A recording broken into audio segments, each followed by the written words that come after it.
परमात्मने नमः। कृष्णाय वासुदेवाय हरे परमात्मने प्रणतक्लेशनाशाय गोविंदाय नमो नमः। प्रिय मित्रों, मैं उपेंद्र नारायण मिश्र यूट्यूब चैनल के माध्यम से आप सब लोगों का हार्दिक स्वागत करता हूं, अभिवंदन करता हूं।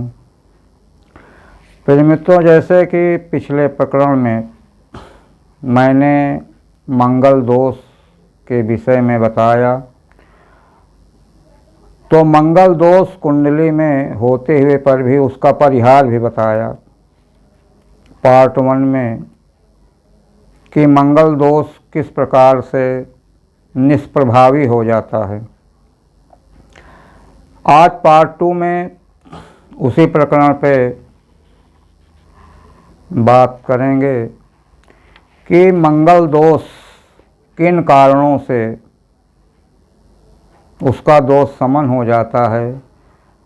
तो जैसे कुंडली के चक्र में पिछले ही बता चुके हैं, कुंडली का जो जन्मांग चक्र होता है, वो जन्मांग चक्र में 12 खाने होते हैं। शुरू से ही जो पहला शुरू का होगा उसमें नंबर चाहे कुछ भी लिखा हो, लेकिन नंबर 1 वहीं से माना जाता है, तो उसको लग्न कहते हैं। लग्न को प्रथम भाव भी कहते हैं। द्वितीय भाव, तृतीय भाव, चतुर्थ भाव, पंचम भाव, षष्ठम भाव, सप्तम भाव, अष्टम भाव, नवम भाव, दसम भाव, एकादश भाव और द्वादश भाव, ये 12 भाव होते हैं। तो इन 12 भावों में प्रथम भाव, चतुर्थ भाव, सप्तम भाव, अष्टम भाव और द्वादश भाव में यदि मंगल है, बैठा है तो मंगली दोष माना जाता है। यह सामान्य नियम है। अब इसमें कुछ बातें हम आपको बता रहे हैं कि इन स्थानों पर यदि मंगल है तो इसका दोष कैसे समाप्त हो जाता है, वह निष्प्रभावी हो जाता है। जैसे कि यदि इन 5 स्थानों पर यदि मंगल बैठा हुआ है और उस मंगल पर गुरु की दृष्टि पड़ रही हो, गुरु देख रहे हों, तो वह मंगल दोष को समाप्त कर देता है।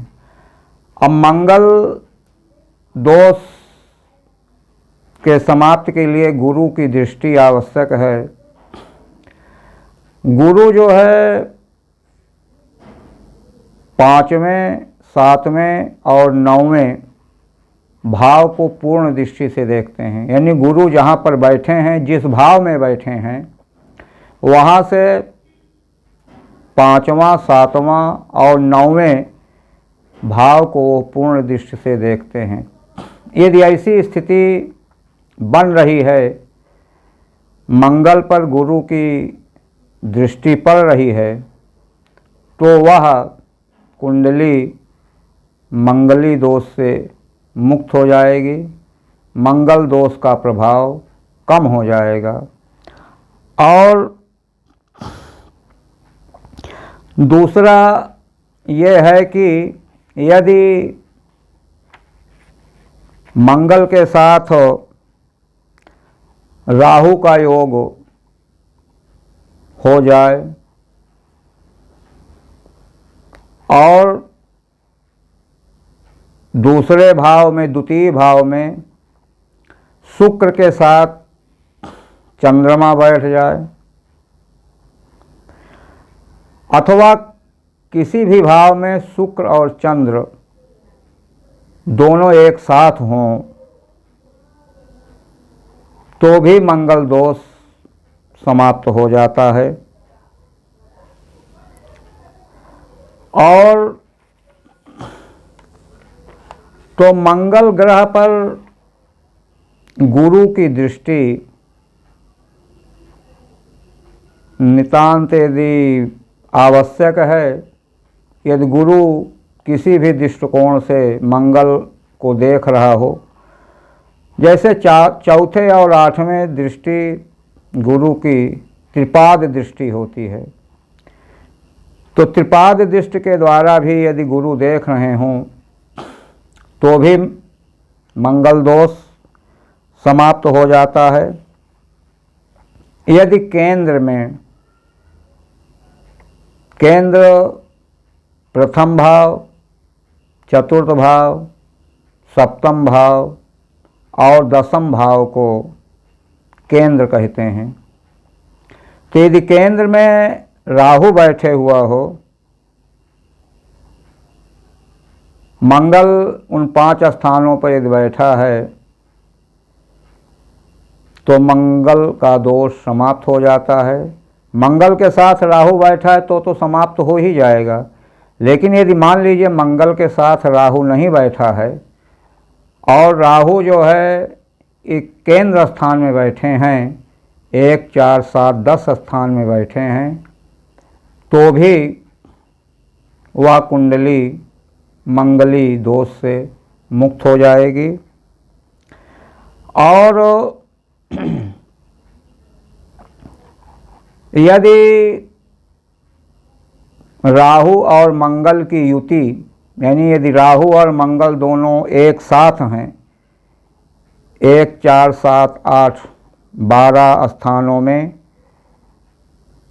तो भी वह कुंडली मंगली दोष से मुक्त हो जाती है, निष्प्रभावी हो जाता है। और केंद्र में यानी 1, 4, 7, 10 स्थानों में यदि शुभग्रह हैं, शुभ ग्रह बैठे हुए हों, तो भी मंगली दोष समाप्त हो जाता है। तो मित्रों, इस मंगली दोष के विषय में विद्वानों ने, प्राचीन ऋषि मुनियों ने ये परिहार बताया है कि यदि वर और कन्या की कुंडली मिलान करने पर यदि एक लड़के की कुंडली में यदि उन 5 स्थानों पर मंगल है और लड़की के कुंडली में उन 5 स्थानों पर मंगल नहीं है, तो लड़की की कुंडली में अगर ये सब बातें मिल रही हैं तो वह विवाह किया जा सकता है। इसको बहुत विचार करने की आवश्यकता है। विचार करने के बाद ही ये निर्णय लेना चाहिए कि विवाह करना उचित है कि नहीं है, क्योंकि केवल सामान्य नियम से देखने पर निर्णय नहीं लेना चाहिए। निर्णय लेने के लिए किसी अच्छे विद्वान ज्योतिषी के द्वारा विचारांश करवाना चाहिए, तभी उसका उचित निर्णय लेना चाहिए। क्योंकि कभी कभी निर्णय भी गलत हो जाता है और यदि दोनों दोषपूर्ण हैं तब तो विवाह करना उचित है। यदि एक में ये दोष है, परिहार मिल रहा है, मंगल दोष समाप्त हो रहा है, तब तो विवाह करना उचित है। यदि परिहार नहीं मिल रहा है और दूसरे की कुंडली में मंगल दोष नहीं है, तो वहाँ पर विवाह करना उचित नहीं रहेगा। इसका प्रभाव प्रायः जीवन में देखा गया है। यदि एक कुंडली में मंगल दोष होते हुए उसका कोई परिहार नहीं है तो जीवन में अनेक प्रकार की कठिनाइयाँ, संकटें सामना करना पड़ता है। वैवाहिक जीवन सुखमय नहीं व्यतीत होता है। आगे चल कर के संतान में भी बाधा आती है। यानी पारिवारिक वैवाहिक जीवन तनावपूर्ण रहता है, क्योंकि मंगल जो ग्रह है वो अग्नि तत्व ग्रह है, पराक्रम का मालिक है, तो वह उग्र स्वभाव का भी होता है, तो वह अपना प्रभाव जरूर डालता है। तो इसलिए प्रिय मित्रों, इस विषय में बहुत ही विचार करने के बाद ही सोच समझ करके ये निर्णय लेना चाहिए। सामान्य नियम के आधार पर निर्णय नहीं लेना चाहिए। प्रिय मित्रों, मैं ये जन कल्याण के लिए ये कार्य कर रहा हूँ।